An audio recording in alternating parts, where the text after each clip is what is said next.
Slavery has long been an epidemic that has plagued the world since the dawn of civilization. Slavery in Canada in particular can be seen as stemming from as early as the 1700s and officially ending in the middle of the 1800s. Today, I will be talking about slavery from the end of the 1700s to the start of the 2000s. Slavery in Canada would first begin when approximately 3,000 men, women, and children of African descent were brought into British North America via the Atlantic slave trade with the intent to enslave. As you can see in this picture over here, it shows the route which the Atlantic slave trade would take in order to reach British North America. Evident in this illustration, it is clear to see that slaves were subject to mass amounts of abuse and would be constantly denied fundamental basic human rights. By the 1790s, the number of enslaved black people were approximately 1,200 to 2,000 in the Maritimes, around 300 in Lower Canada, and between 500 and 700 in Upper Canada. Throughout the 1790s, not only would slaves fill a need for cheap labor, but also be considered part of one's wealth.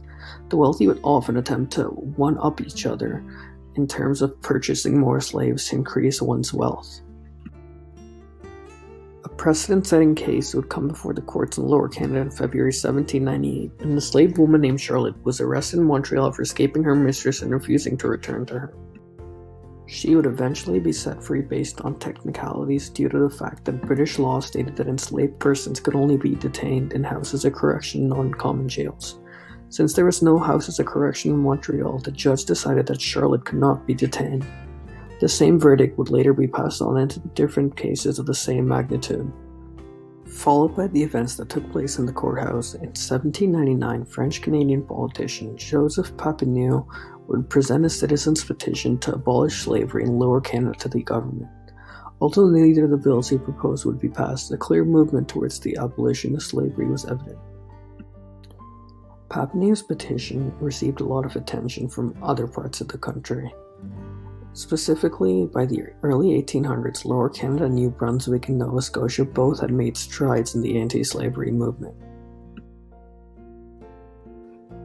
Bills protesting slavery were introduced in Lower Canada in 1793 and 1801, but neither bill was passed. Contrary to that, bills to legalize enslavement were also presented in New Brunswick in 1801 and in Nova Scotia in 1808, but they were met with opposition and were not passed. By the time the War of 1812 came around, many people of color would be conscripted and sent to go fight on behalf of Canada. Due to the participation of many blacks in the war, they were treated with more respect and provided more freedom, hence making it a desired destination for American slaves.